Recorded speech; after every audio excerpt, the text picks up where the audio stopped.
they need to be equipped also with podcasts. Take our students to a broader and larger world to make it global. So I went to a seminar once and we spoke about planning, how every industrial, every plan, every company always has this master plan. Well, this first we have to meet obviously with the students to ask what is their input, what is it that they see out there. All the above, I always wanted to say, equipment, please. Just get us equipment, get us more equipment. Definitely. Yeah, get us more equipment. A very good morning and welcome to the launch of the COTA Podcast. My name is Monica Lucas and I'll be your host for this show. In today's session, we are joined by the Rector, Miss Angelika. Good morning and welcome to the show. Good morning. Ladies and gentlemen, I don't want to waste any more time. I want to get right into it. Ms. Angelika, what inspired the launch of the COTA Podcast and what are its primary goals? Well, the launch was inspired basically when we started to work on the curriculum. We realized, and also because of the industry trend that's been happening with podcasts involving, we realized once we sent out our students, they need to be equipped also with podcasts. So we decided, you know what, let's start working it into our curriculum and then starting with it piloting already, even though we have to submit in 2026 for our curriculum. So it is better now to introduce it and have it part as the curriculum so that the students can be equipped. So basically the primary goal, it is to advance the students, to enhance the students in order to make a difference also and to be equipped outside, not just inside the College of the Arts, but also in the industry. Okay. So that's the goal, that's a primary goal. And what do you envision the podcast to contribute to the students here at COTA? Well, like it always goes back to the industry at the end of the day. You know, even though we are creating, while we are creating here, we're not just doing it alone. We do it with the students and also with stakeholders. Mm-hmm. So in order to make sure that what we are teaching, it is relevant, it makes sense for the industry out there. And I'm not just talking about being only in the scope of Namibia. It is also to take our students to a broader and larger world to make it global. So it cannot just stay in here, but it is definitely, again, going back to what I said, is to equip the students fully to make sure that they are very much in the knowledge of what's happening with the media. Okay, you spoke about relevance, and I just want to touch a little bit on the direction of this whole podcast, on just COTA at large. So how does the college plan to stay relevant and innovative to rapidly evolving arts? As we know, this is a very big industry and it's a jungle out here. How do you plan? How does COTA plan on staying relevant in this industry? Right. What we are currently now doing is that last year we got a reaccreditation and re-registration of our curriculums. And that was based on that we have to meet with the stakeholders. And now we are busy preparing for the 2026 where we need to re-accredit and re-register ourselves. So to the point that we say we just don't want to have NQF level 5, but we want NQF level 6. Why are we saying that? We look at the industry, we look also at schools, what is happening in schools. Wow, schools at grade 11, you are having basically NQF level 3. At grade 12, you have an NQF level 4. So it pushes us. Okay, College of the Arts, reevaluate yourself. Mm-hmm. Let's start. Maybe with level 3, we can do certificate courses, have any other things, coming in for the media arts and technology studies. Yeah. I'm not just, but definitely to film and television production, but also to radio production, all the other diploma courses. But we realize, okay, we need to change. We need to evolve. We need to make it different because you must understand that in 2 years, things change around. The curriculum cannot stay the same. It cannot stay as it is, how it started out in 2014. So what we are going to do, we are planning then to meet with stakeholders. First, we have to meet, obviously, with the students to ask what is their input, what is it that they see out there. Then we're meeting with stakeholders to make ourselves more relevant. What is happening in the industry? What do they think we can change in the curriculum or what needs to be added to the curriculum? Therefore, we are talking about the podcast. And that's what keeps us relevant. That's what makes us our curriculum to be developed. So I'm very excited for the 2026 curriculum to be in place. Okay. So I went to a seminar once and we spoke about planning, how every industrial, every plan, every company always has this master plan. But until a plan is really executed, you cannot really say that you're going forward. So it's very good to hear as a COTA student that this plan is actually in motion. stating that we are already sitting here doing this podcast, it means that the plan is in It's motion. definitely action, meaning that we are going to be proactive Yes. in this and not waiting for 2026 eventually to happen, because we need to be relevant in the industry. Exactly. And we have obviously other plans also, I think, which we will probably discuss, but we have the strategic plan that we're also busy work on that is addressing these issues in order to be relevant for the College of the Okay, Arts. now that you touched on the strategic plan, I would like to know, maybe give us a little bit more information. Right. Yeah. And what is it? I think it was 10th to the 14th of June. The management with a couple of selected staff members who decided to go to Ochivarongo to discuss our strategic plan. But what you need to understand, College of the Arts is a division within the Ministry of Education, Arts and Culture. And we make use of the themes, or we say pillars, of the Ministry of Education, Arts and Culture. So we've decided, no, let's go away, because we are an institution. We look at how we would like to see our strategic plan happening for us, knowing that there's still the existing strategic plan that's running, that was extended, that's now running until 2025, so it's about March 2025. So we need to come up with a new strategic plan for the next 5 years. So we said, let's go away to Ochivarongo. We look at it. We have designed it. We looked at our vision and mission. We look also at our core values, which we reviewed and changed. It's still drafted in draft form because it still need to be worked on here and there. But once we have completely done it and finalized it, we will share it with the students, probably also, again, for input for also the staff members. So that is what is important for us. So we have great plans for the College of the Arts. We are this time, like I say to you, we need to be a step ahead. If we're not a step ahead, we will lose out in how the industry is growing. But the strategic plan is very important for us, as well as the management plan, that we are basically saying, what is our SWOT analysis? What is our threats? What is our opportunities? What is our weaknesses? You understand what I'm saying? What is it that we would like to look at in order to improve the institution? Okay.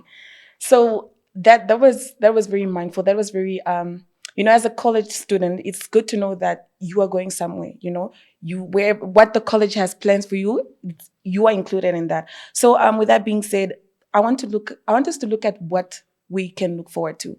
Not only as staff members, but also students here at the College of the Arts. What are some exciting projects, the events that we can look forward to coming in the coming months, weeks, maybe? Yeah. Obviously, starting with the media, arts and technology, we would like to have the screening going. Last year we had the screening. It was so excited. We had it at MultiChoice, Namibia. We would like to do the same here this year, where the third year, second and first year, we are screening their works. Okay. And then we have the beautiful Art Splash, our annual Art Splash that's coming up, where I believe the Mets department will also take part, where exhibition is taking place. We're talking about visual arts exhibition. We're talking about the fashion design, the garments. Talking about the fashion design, there's also the Fashion Week that's coming up, where students are going to participate, as well as the Karatura Fashion Week. We also have the graduation that's on the 27th of September. That's going to happen. So a number of events is going to happen. Class concerts, end of the year exams for the students, where it is basically where the public is invited to come and see their production, the end of the year production.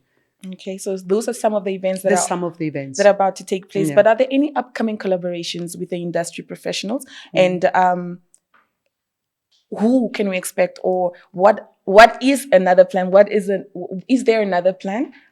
For example, with the upcoming collaborations, for example, you have somebody in the industry that you want to bring to College of the Arts, or professionals in the industry already. Are there any collaborations? Well, let's look at first at the internationalization of the College of the Arts.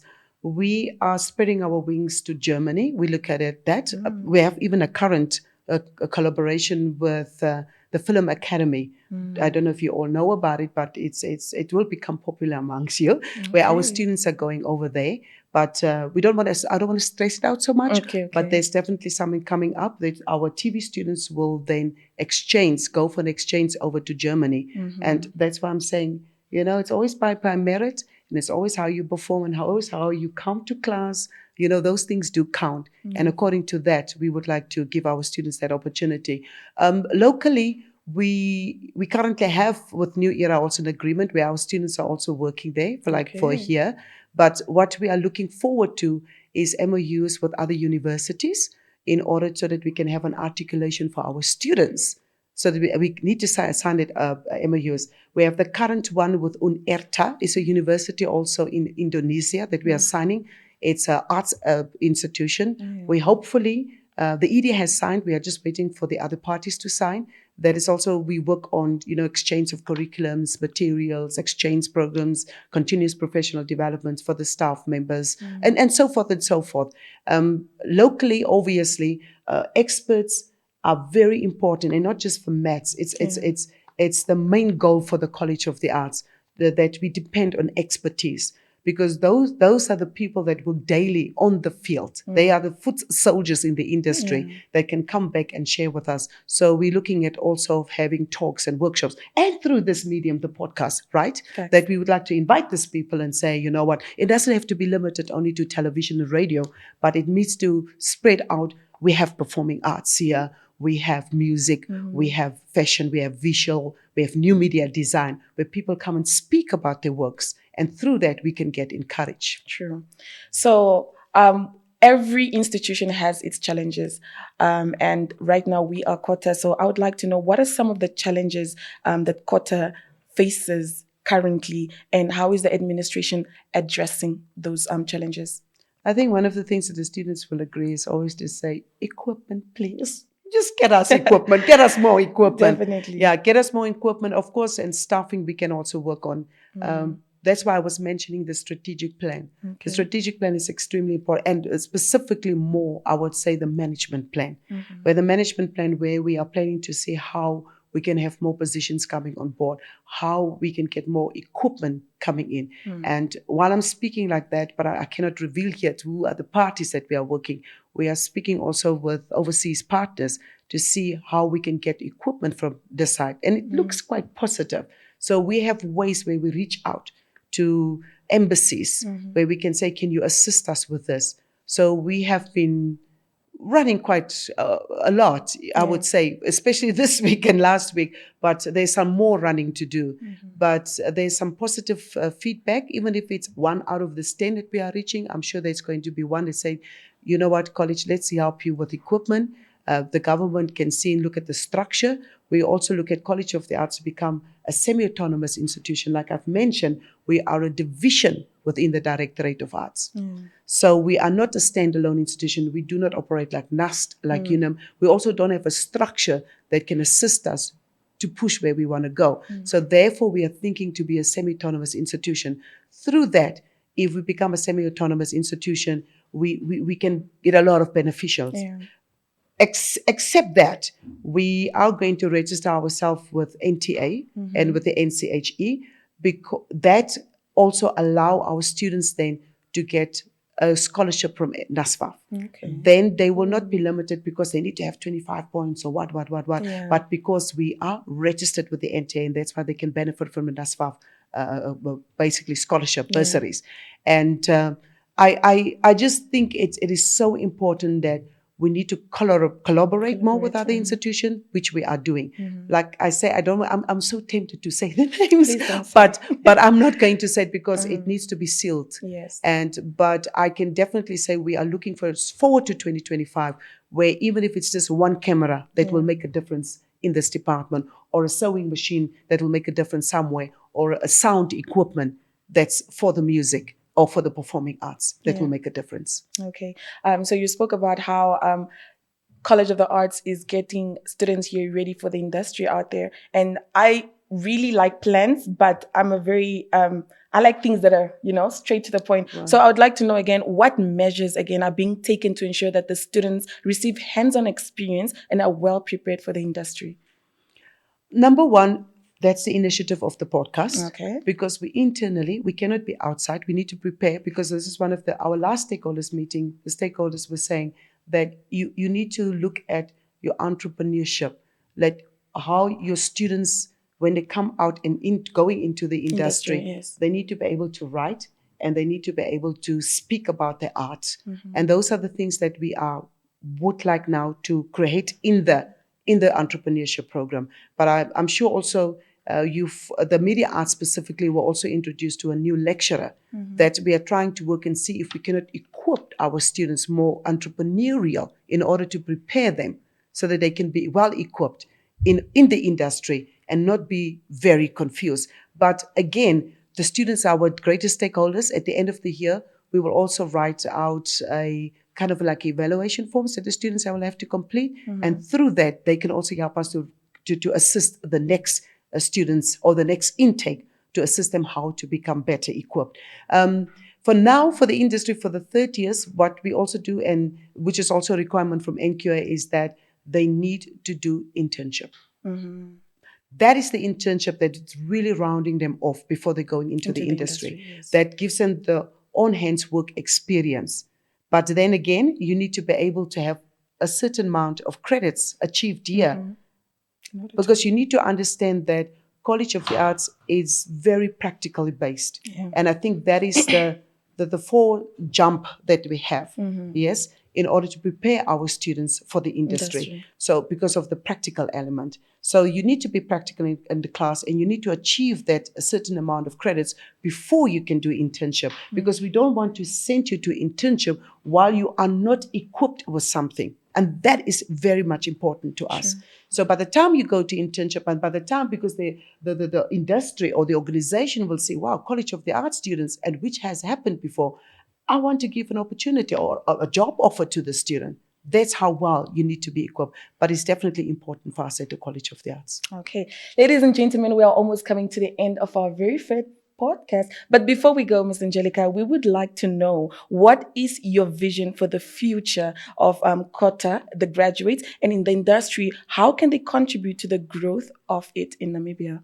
It's like all the above, I almost wanted to say. But the most important part is that students, since I was talking about the very hands-on practical, the 80% that we have, or 90%, of course, we have the theoretical language also, or practical and theoretical classes, is that students need to come to class. If they do not come to class, it will affect their work. They will feel it in the third year, and they will feel like they have lost a lot. They will probably not even make the third year.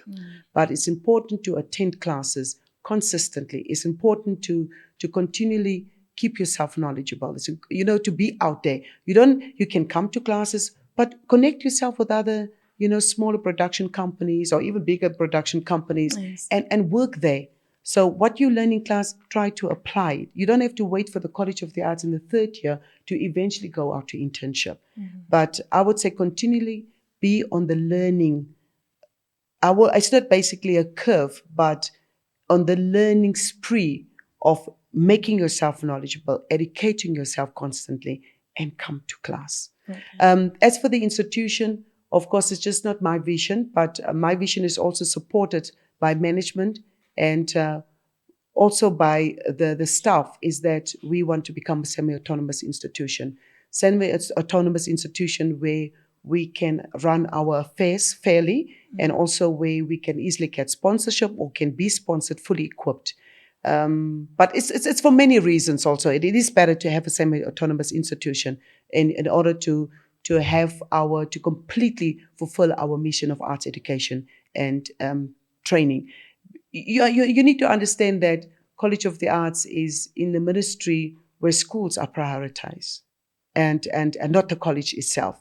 As we know, we always say that arts is the stepchildren in this country, but we want to change that thinking and say, no, we are not stepchildren anymore. We want to be the forerunners also. We want to be part of the forerunners of the line. So as for the industry, what is feeding us, we're defining the courses. We are making our institution better so that we can be the preferred institution.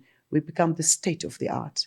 We want to go forward. We don't want to give up, because this is an institution that a lot of students or even parents or the community is talking about, and say, rather go to the College of the Arts because it's so practical.